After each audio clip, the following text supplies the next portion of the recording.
Okay, so this is the basically the overview what we are about to learn. Okay, so don't worry about that. We will discuss a bit further after this.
Okay.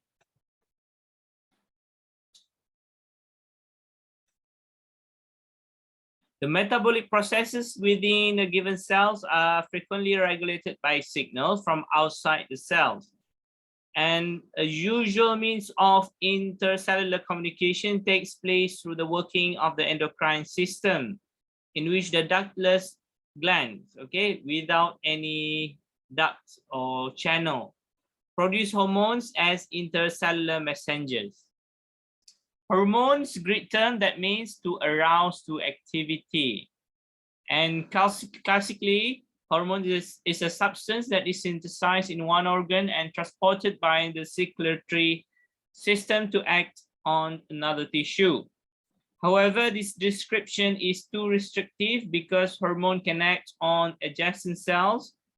We call it the paracrine actions, okay, to the neighboring cells.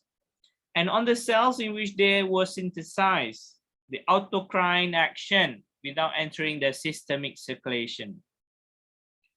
So this is an illustration to show you how the hormone molecules being transported from one cell into the bloodstream and then go to the target cells.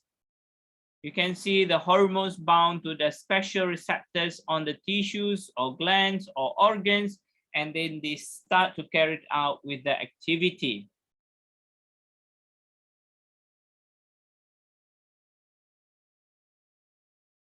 So what are the hormones? Okay, as I mentioned earlier, based on the chemical structure, there are different types of hormones. Some of them are called steroids. For example, estrogens and androgens, mineralocorticoids, polypeptides, and mineralocorticoids. They are the steroid base. Okay, they are still hormones, but we call it as steroid hormones. Polypeptides, they are the protein hormones or the protein-based hormones. Poly means multiple or many. Peptides mean refer to the amino acid change. It means they consist of a very lengthy amino acid chains. And these include the insulin, the glucagon, okay, the endorphins, or some other amino acid derivatives. As I mentioned earlier, the epinephrine and norepinephrine. So these are the type of the protein-based hormones. Generally, you can say when someone asking you what is the function of hormones, it functions to balance out your biological activities in the body.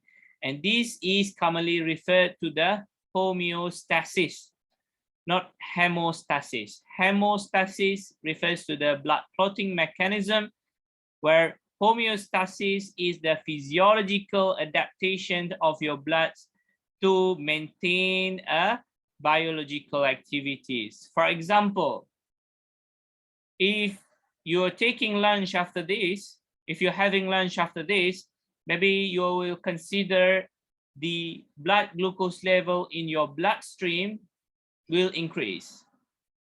And how the body responds to this? So everything is not normal. For example, if your blood level is increasing, so you need to decrease it, okay?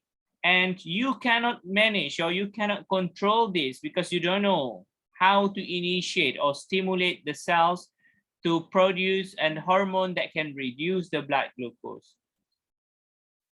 All right? In other words, your pancreas functions to produce insulin, and this insulin will maintain or reduce the blood glucose level after your lunch and reduce the hyperglycemic condition. All right, so that is what we call as the homeostasis, how your body responds, how your body protects you in order for you to stay healthy. All right, this is, we call it as homeostasis too. And that is happening inside your body. If the thing or the mechanism or the activity is initiated from the outside of the body, for example, if you receive an external stimulus, or if you get any wound, for example, cuts, or you got an accident, this is under your control. This is occurring outside your body. Or if you are near to the examination, prior to entering the examination hall, you will find yourself like very nervous. You are very anxious and you start to sweat. So this is also can cause your organs or tissues or glands to produce a desired hormones to tone you down. If you become anxious, your body will protect you from becoming too anxious and lower your stress level. Okay, so this is the functions of the hormones. Other than that, the hormones can also play roles in the development, how well you are developing. If you're lacking certain hormone that functions to regulate your development, then you might have serious issues with the bone development, for example, or maybe muscle development or brain development.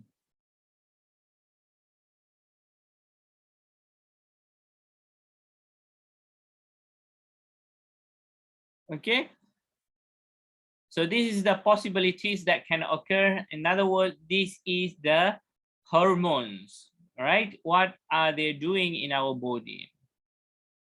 If you look in the images that I have attached, how hormones work, they're secreting cells that produce to produce or excrete the hormones, and these hormones will bind to the target cells through a special receptors. If the cell does not have the receptors, of course, the hormone cannot bind to it, and there will be no activity down the line. Okay.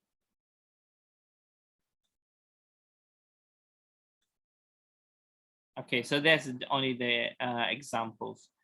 This is a very important slide to illustrate you what are the different types of hormones. It includes the protein-based hormones, we call it polypeptides, the steroid hormones, and also the amino acid derivatives. You can see from the first example, the corticotropin releasing factor, the CRF, it's being released by hypothalamus, and the effect is that it stimulates the release of ACTH. Now you have two different types of hormones. CRF being released by the hypothalamus, and the CRF will bind to the special organ in order to produce another or the second type of hormone, which is the ACTH. GnRF the gonadotropin releasing factor released by hypothalamus to stimulate release of FSH and LH. This is related to the female reproductive system. Thyrotropin releasing factor released by the hypothalamus, and it stimulates the release of TSH. The growth hormone releasing factor, GRH, also produced by hypothalamus to stimulate release of growth hormones. And that's for your bone development or muscle or brain development, depends, right? The next hormone is ACTH. You know, the CRF, the first one that I've mentioned, will bind to the anterior pituitary, and anterior pituitary will release ACTH. All right, hypothalamus produce CRF, CRF binds to anterior pituitary, anterior pituitary will release ACTH. So that's the steps. Once the ACTH been released, the ACTH will release the adrenocorticosteroid. Okay, another type of hormone, and it can stimulate the production of certain hormones. Okay, or maybe it can regulate an activity of certain tissues or organs. Thyrotropin follicle stimulate, thyrotropin, TSH, it stimulates the release of thyroxine or T4. FSH, if it's in ovary, okay, it stimulates ovulation and estrogen synthesis. And FSH also acts on the testes to stimulate the production of the sperm. LH, the luteinizing hormones, if it's in the female, it stimulates the estrogen and progesterone synthesis. If it's add on the testes in male, it stimulates androgen synthesis.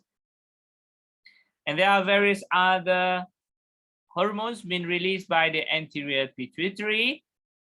But for the posterior pituitary, we have a special types of hormones. Only these, I think only these two, vasopressin and oxytocin. Okay, in this table, vasopressin, after the posterior pituitary being stimulated by the hypothalamus, it produces the vasopressin. The vasopressin further telling the kidney to resorb or reabsorb water and also increase the blood pressure. The oxytocin simulates uterine contraction and flow of milk. Insulin produced by this endocrine gland, we call it the pancreas. Inside the pancreas, we have alpha and beta cells. The beta cells of pancreas produce insulin that uptake glucose from the bloodstream. Okay, I've already gave example, like if you're having the lunch just now. The glucagon, on the other hand, being released by the alpha cell of the pancreas, and it antagonizes the action of the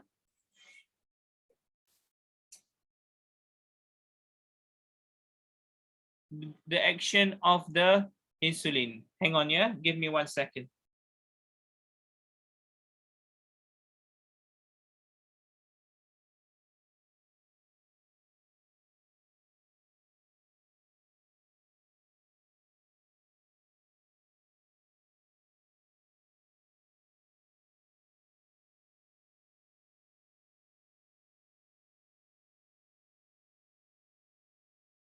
All right, so if insulin reduce the blood glucose level, the glucagon increase the blood glucose level. Okay, so it's antagonize each other. If you are hypoglycemic, your blood vessels contain less sugar level, so your pancreas need to respond to this by producing more glucagon, and glucagon will increase the glucose so that your blood glucose level will become normal. If you look at the other types of hormones like steroid hormones, you still have these glucocorticoids, mineralocorticoids, estrogens, and androgens. There are different types of the steroid hormones, and of course the function is there, you can read through. And we have a small group of hormones which are classified under amino acid derivatives. It's being released by the adrenal medulla. So you need to know the anatomy of the adrenal gland. Of course, the adrenal cortex is the outer structure or the outer layer, and this functions to produce the steroid hormones, glucocorticoids, mineralocorticoids, and estrogen and androgens. On the other hand, the inner side, so the inner layer of the adrenal gland functions to secrete epinephrine, norepinephrine, and tyrosine. And this is where you are responding to the emergencies or fight or flight response. It increases your heart rate and blood pressure. Norepinephrine, sorry, that's for epinephrine, whereas for norepinephrine, it decreases the circulation, become more relaxed. It can stimulate the lipolysis or the breakdown of lipids structure in the adipose tissue or adipose cells. Tyrosine being released by the thyroid gland in your neck. This is the T4. It functions for the metabolism. Metabolism means how your body modifying the structure so that it become, more feasible for the cells to take it and convert it or consume it as a source energy. Okay, how your body metabolize them means how your body degrade them, how your body synthesize them. That is metabolism. Production of new molecules or degradation of new molecules or old molecules. That is metabolism. And that's why you see in people with the thyroid problems like the hypothyroidism, where their thyroids become bigger, hypertrophic, become very big, or atrophy. So you can see that they will have the problems in the amount of tyrosine that they release into the bloodstream. And you can see people with a hypothyroidism, it's quite difficult for them to metabolize the food product that they have consumed. They don't have these tyrosine hormones to guide your body to produce or excrete the food. Okay, they don't have the capability to turn your food into an energy source, for example. So of course they need a medication like tyrosine injection just to replenish or to recover your thyroid to make a good amount of tyrosine. So far, everyone is okay?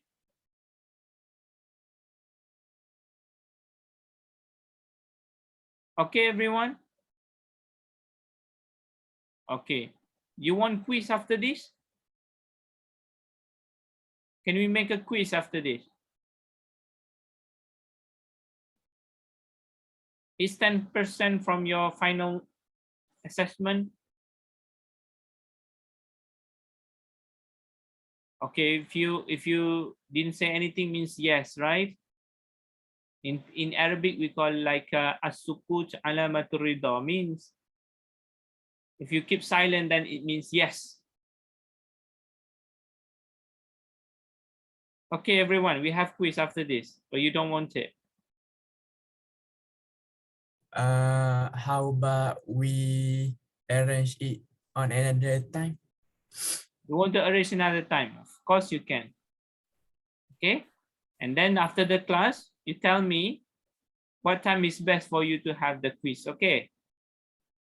Okay, maybe sir. next week. Find a time where everyone is available. All right. Okay, you find another time. You can just say no quiz if you don't want, but since you already mentioned that you will find the time, means you want the quiz. Okay, so this is the feedback inhibition of the hormones. You can see in the picture. Feedback inhibition means the hormones can negatively act on the other way around. Okay, if the hormone A stimulates a production of certain hormones, maybe hormone B will prevent this from happening or block or inhibit these hormones from being released. So this always like work hand in hand. If you can find some hormones being released, like the insulin, there will be always hormones that are working on the other way, okay, in order to maintain your physiological functions. So this is what we call the simple feedback mechanism.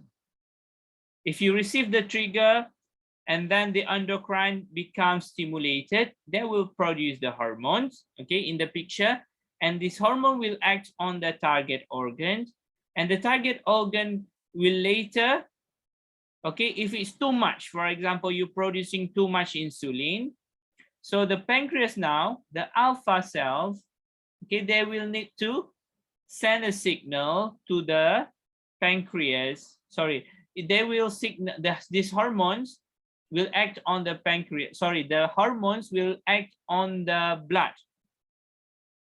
Okay, take pancreas for example. When you are having lunch, the pancreas will produce more insulin. This insulin will be released into the target organ, which is your bloodstream. And if the body detects that the insulin is too much, the alpha cell automatically know that they have to stop producing more insulin. This is the negative feedback mechanism. If it's too much, the body know that, okay, now I need to stop. Now alpha cells need to stop producing insulin because there's no more glucose inside the blood. Okay, so the more food you are taking, the more insulin will be released. But your body will reach some point where you don't need any more of this insulin because you didn't take any more food. So the insulin need to be stopped from being produced. Okay, so this is the negative feedback mechanism.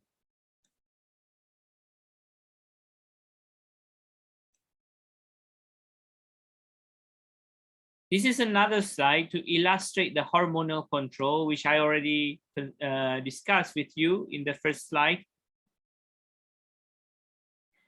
You need to know from the brain, okay, everything, stimulations need to start from the central nervous system. And it begins with the hypothalamus, which is the center for the hormonal control. And from the hypothalamus, it can produce the regulatory hormones like CRF, TRF, GnRF, and GRF. It can also, you know, by the conduction of nerve impulse, bind to the posterior pituitary to produce vasopressin and oxytocin. From the hypothalamus, once these regulatory hormones been produced, these four hormones will bind to the anterior pituitary, and anterior pituitary will further release these four hormones, ACTH, TSH, FSH, and LH, that act on the target organ, and the target organ now release another version of hormones, which is adrenocortical hormones, tyrosine, androgens, and estrogens, before they can further act on another organ. So the left side, okay, from the anterior pituitary side, this is very important one.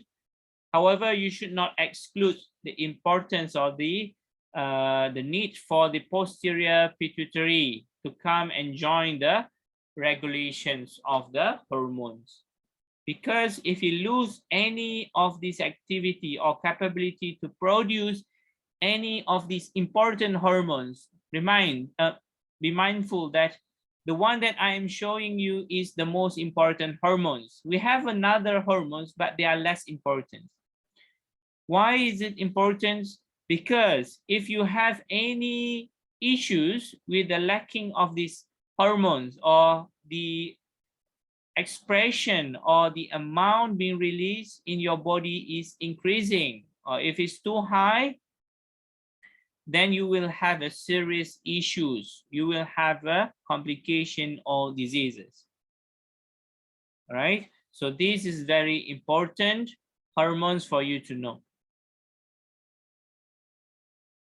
As I mentioned earlier, and they are very sophisticated, but do not stress yourself with these, words and also figures. You can see, like the hypothalamus previously, this example, it produced GnRH that act on anterior pituitary. The anterior pituitary will release FSH and LH, and if it's binds to the testes, okay, this is for the female because we've been talking about female too much, and then these will stop. The FSH will stop. Okay, not stop. It will facilitate, or it can stimulate the production of new sperm cells, or the LH will stimulate the Leydig cells, and these Leydig cells will act on the fertilized cells on the testes again. If the FSH and LSH is too much, okay, the testes have the capability to produce testosterone, or the testes have the capability to produce inhibin to tell the anterior pituitary, hey, anterior pituitary, I have received enough FSH and LH, and I don't need them anymore. So the testes is producing or secreting inhibin or testosterone to tell the central nervous system that they have enough of this FSH and LH, and they don't want it to be secreted from the anterior pituitary anymore. So this is the regulation. This is the homeostasis. This is the physiological regulations to balance out the hormones released in your body.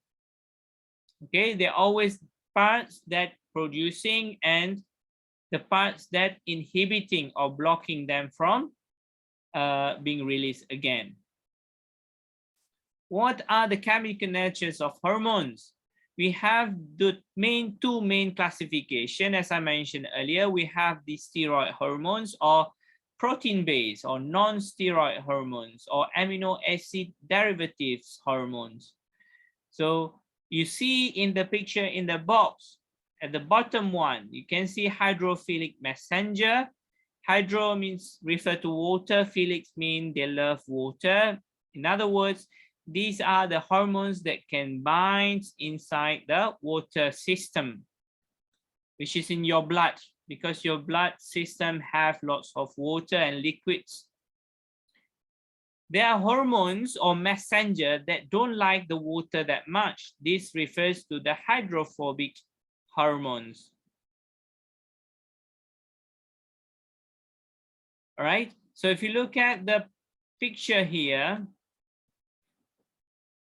maybe this like this here, you can see my hand here like this. And you see this is steroid hormones. Okay, the steroid hormones can bind to this hormone receptor on the target cells, and they can cause the cytoplasm to release a signal and goes to the nucleus, and then a special protein will be released. This is the way that they come into contact of telling the cells that the proteins need to be produced. There are two ways for the steroid hormones. It can bind to the receptor, or immediately or directly bind to the nucleus. But for the non-steroid, like the polypeptide-based hormones, they can only bind or can only produce new proteins from the nucleus by binding to the cytoplasmic membrane. And that is where the hormones receptors are located. They cannot bind directly to the nucleus.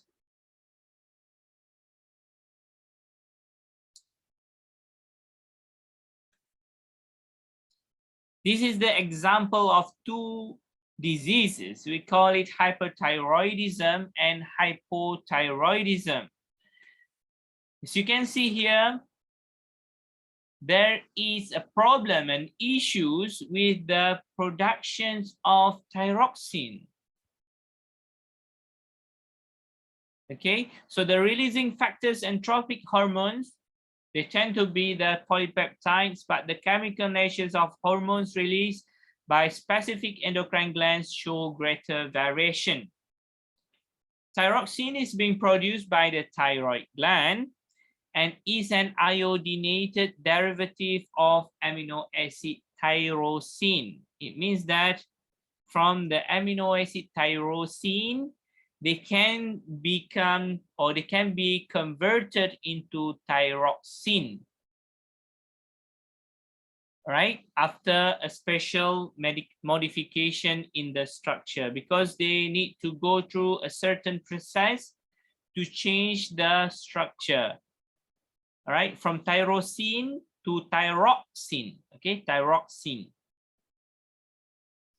And if your body or your thyroid gland, to be specific, produce very low thyroxine or T4 in the thyroid gland, okay, it can lead to hypothyroidism.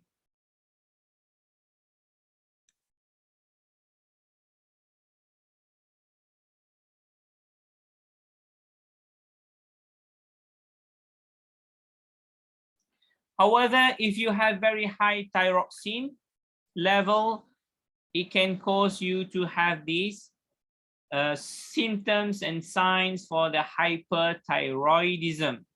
And there are two different complications that we can see if the amount of thyroxine is excessive or is insufficient.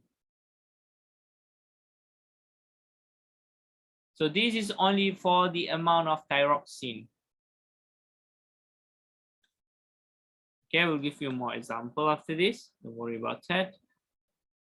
Okay, so this is the adrenal medulla. The adrenal medulla is inside the adrenal gland. Adrenal gland is on top of your kidney, the superior surface of the kidney. You have these lipid on the structure on the outer surface. And after that, you have the cortex layer. And after that, the medulla layer. Now, each layer are producing a different type of hormone.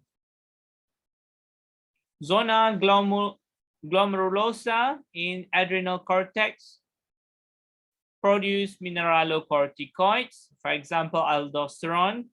Zona fasciculata, the second layer of the adrenal cortex, produce glucocorticoids that regulate glucose metabolism. This is important in the activity of cortisol, corticosterone, and cortisone.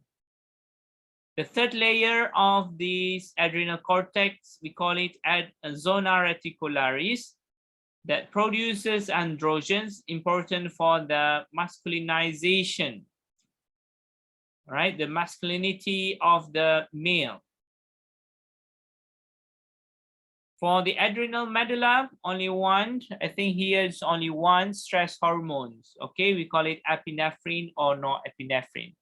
So within the adrenal glands alone, you can find that they produce different types of hormones, and they of course bind to a different target hormones.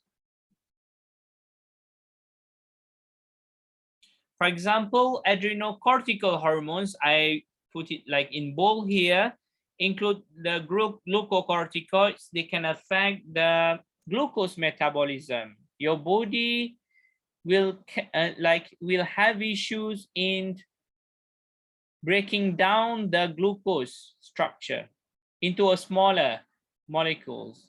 Maybe they have the issues with the converting the glucose into an ATP or your energy source. It can also change your body responses to the inflammation. Maybe you become less sensitive to the inflammations or any immunological reactions. For the mineralocorticoids, it controls the level of excretion of water and salt by the kidney. If you are not enough, if you're having lesser amount of mineralocorticoids, then it can cause production of serious complications. It can be like kidney stones or kidney issues like cystic formation or cystic kidneys. And here I put it on, if the adrenal cortex does not function adequately, you will have this Addison's disease. And the symptoms like hypoglycemia, very low blood glucose level, weakness, or increased susceptibility to stress. You become easily agitated. You will become stressful easily. And it can also cause fatality. You will die because of this, insufficient amount or problems with the adrenal cortex. Okay, so be careful with that.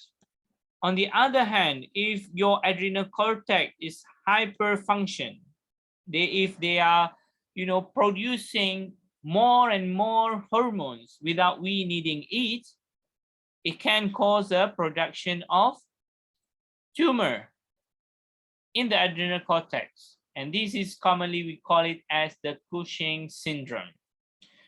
With only one structure, which is the adrenal cortex or adrenal gland, you can find if the problems in secreting the good amount of these hormones is being disturbed, you will start to have these diseases.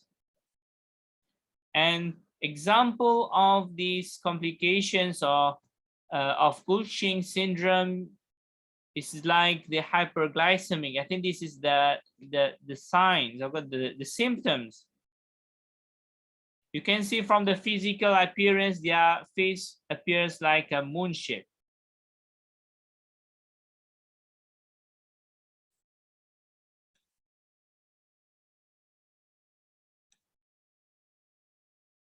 All right, this is another slide to show you another natures of the hormones. Some hormones functions for the development. For example, here the growth hormones. It is a polypeptide base, and if too much growth hormones been released by the pituitary gland, you will become gigantic, become giant, you become big, because your bones are keep on dividing because they receive this stimulation from the hormones to tell the target organs, hi bone, please, if you want to become longer and bigger, like this. All right, so that's referred to the gigantism. On the other hand, if your pituitary does not produce enough hormones or growth hormones, you become dwarf, or you become very small. So this always need to be balanced in between these actions. The amount of growth hormones to be regulated in a normal level at all times so that you will not have any issues.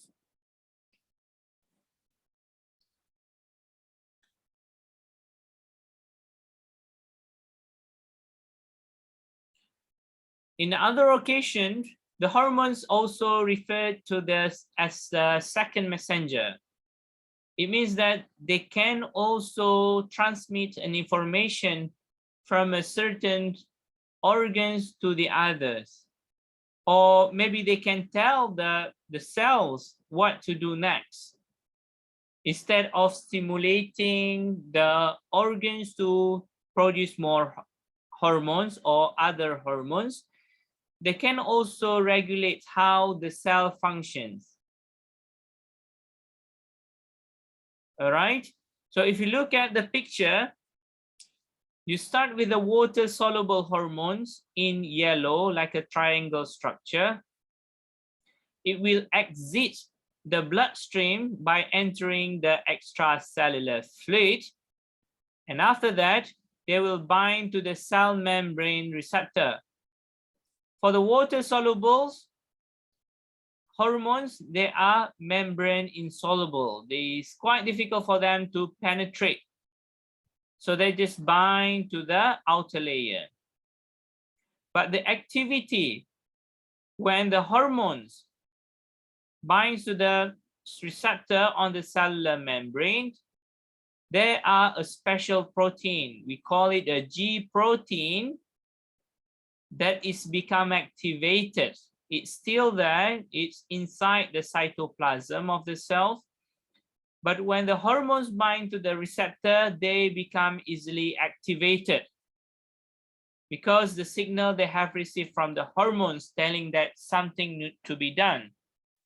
So the G protein will further activate another enzyme. We call it adenylyl cyclase. It's also swimming around inside the cytoplasm. Why do we need to activate the adenylyl cyclase enzyme? Because it can convert the energy in the form of ATP that is already in your cytoplasm into another type of signal. We call it CAMP. Right? ATP is adenosine triphosphate. CAMP is the cyclic adenosine monophosphate. It's a mono now. It's only one single structure. ATP is the tri, means 3 molecules. For the CAMP, now it become more simpler. Why?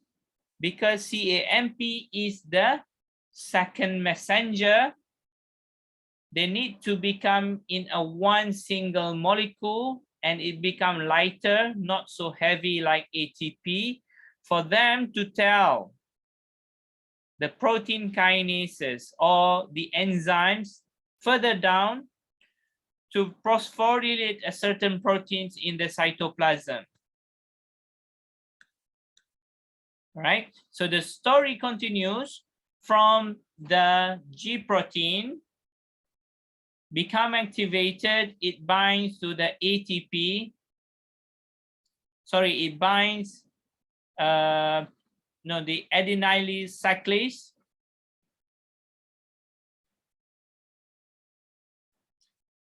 So the adenylyl cyclase enzyme produces the ATP. Once the ATP is being produced, it will, sorry, again, the story started from the activated G protein. Activated G protein will further activate another enzyme, we call it adenylyl cyclase, that is function to convert ATP to the CAMP, a simpler form of ATP, okay? And it's a bit lighter. Now, the CAMP needs to activate the protein kinases, another protein or another enzyme that is located also inside your cytoplasm. Once the CAMP activates the protein kinases, now the protein kinases become activated, and the activated protein kinase can further down phosphorylate proteins in the cytoplasm. Why some proteins need to become phosphorylated? This is to activate them. Okay, the phosphate group being added to this reaction or through this process in order to activate the activity. What activity? The activity of converting inactive protein into an active protein. right? So most of the protein, we need to phosphorylate them in order for them to become active. Without the phosphate group, it is impossible for this protein to become activated. And through this way, once the protein become activated, you can find that a new protein will become ready for the next activity. It can be any type of amino acids. It can be type of primary or secondary protein structure. All right. So this is another way that the hormones functions in your body. The first one is that they can function to activate or stimulate your organs, tissues, or gland to produce another hormones. All right. At the same time, they can also function to produce a new protein structure. Okay, so that is why we call it hormones can also act as an second messenger. Okay, we need the hormones to produce a certain protein. But you need to know, without the hormones bind to the cytoplasm or the surface area, our cells can still produce a new hormones new proteins every day. We don't need the hormones at all times. Okay, because the nucleus through the DNA transcript to RNA, from RNA being releasing or transcribed into a protein, this process is naturally occurring in our cells at all times. All right, but this slide is just to show that the hormones also can function to facilitate this process. This is the details of the activity, but I don't want you to stress out yourself because it's quite dangerous for you to understand this. And this is also not meant for your level now, maybe in your third year or final year. This is just the detailed information. How is the conversion of the hormones information or signals producing the new protein or activating a new protein molecule, started from the binding of hormones to the extracellular receptors. Okay, so we have like one here, okay, through the CAMP, cyclic AMP, and also the G protein, which I mentioned previously. The second one through the calcium ion, okay, through the calcium channel. They can also activate a certain protein, and hormones can act on this, through this pathway as well. And the final pathway is through the receptor tyrosine kinases. For now, I think at your stage, just for you, you can read, but I will not ask you to draw or try to explain a bit more detail on this, okay? Just to know the different class of the receptors that is available on the outer surface and what is the structure of protein tyrosine kinase. Okay, this protein tyrosine kinase facilitate the conversion of the ATP to the ADP, and the ADP will become phosphorylated with the new phosphate group, and this can stimulate or activate the inactive proteins.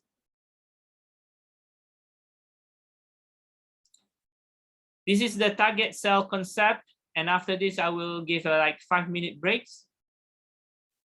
For the top structure, you can see the endocrine cells producing the hormones and release the hormones into the bloodstream, and then from the bloodstream they will travel until they reach the target cells, and they start to exit the bloodstream and bind to the target cells. That is the circulating hormones. Why we call it circulating? Because it involves the circulation system. It can travel throughout your whole body. But for the local hormones, the top one, the bottom one, you can see this is the autocrine and paracrine.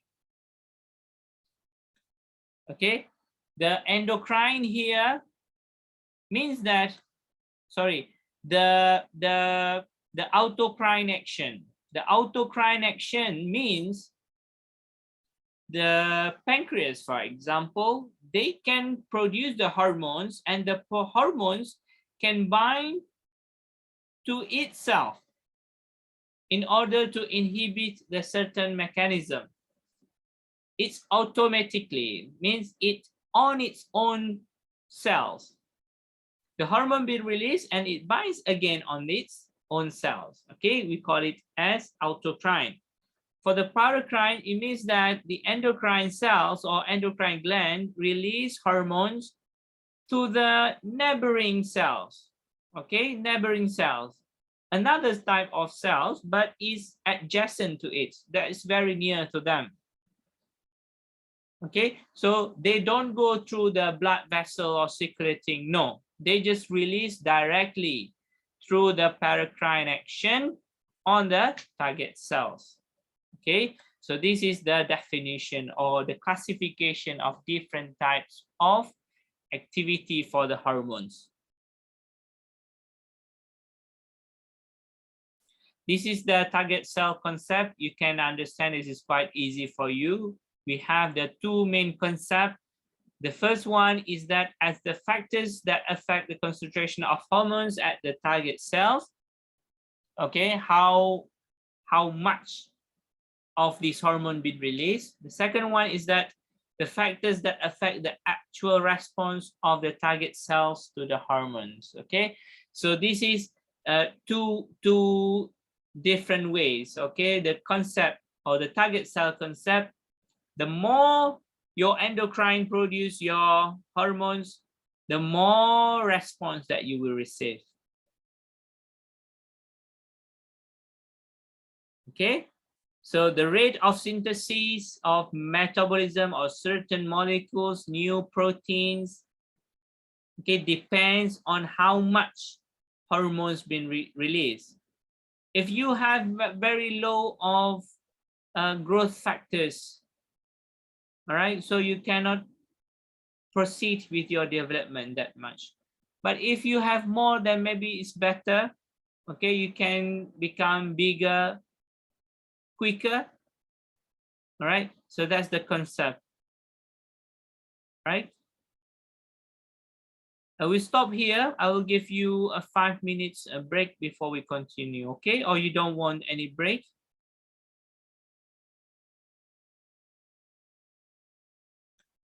Would you like break or you don't want? Or is it already finished?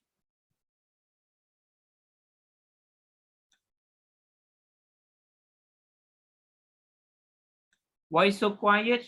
Are you human? Are you robots?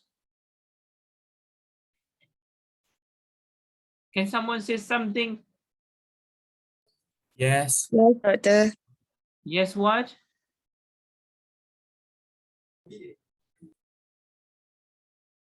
Can you speak? Did you learn how to speak? Yes, sir. Yes, what?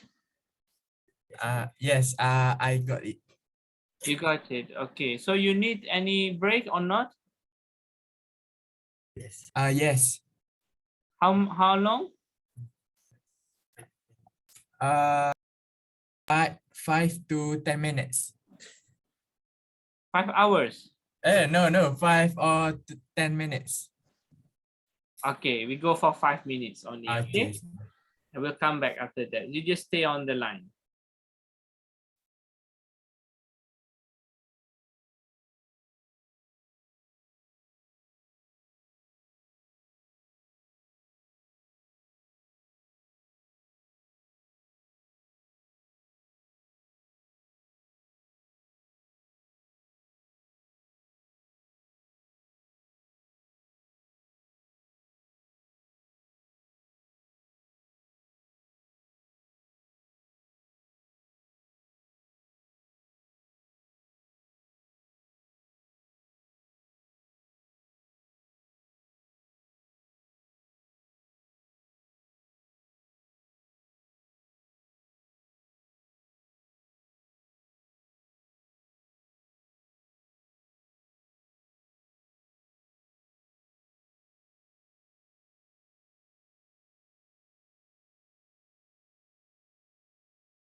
All right, everyone. Welcome back. Are you still there? You're still Yes, sir. alive? Yes? You will continue or you don't want to continue? So actually, I would like to ask, Yes. it's supposed to, our class supposed to end at 1 p.m., isn't it? Or I, Is it based on your schedule? 11:30 to 1:30, isn't it? based on the schedule, it's 11:30 to 1 p.m., if I'm not mistaken. In 2-1 only. Yes, Doctor. Okay, so we need to stop, yeah? So next week you're gonna meet, I think, Dr. Who is it? Dr. Samso, yes? For lipid.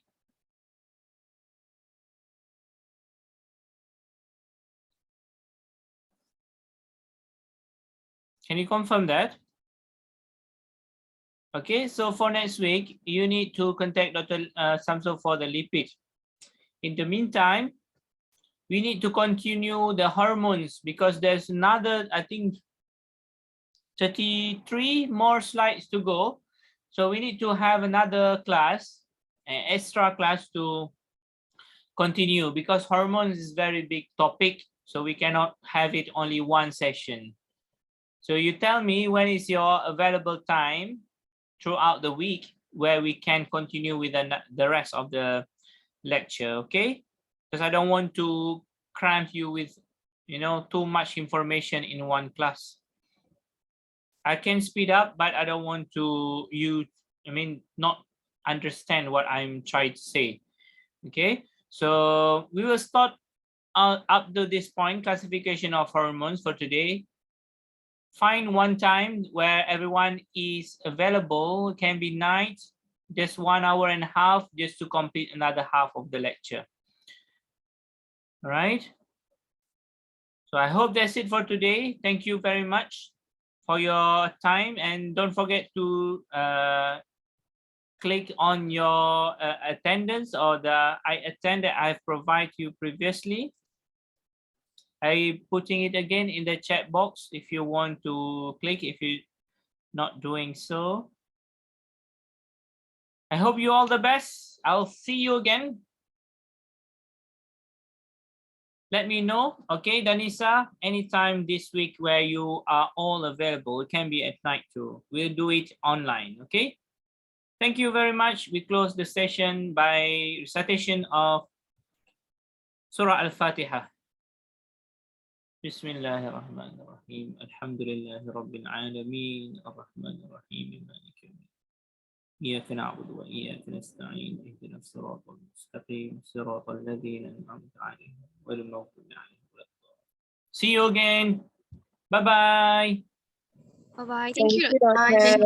Bye bye, everyone. Thank you, Doctor. Thank you. Bye bye. Bye. Take care, everyone. Doctor. You too, Assalamualaikum. Doctor. Assalamualaikum. Waalaikumsalam warahmatullahi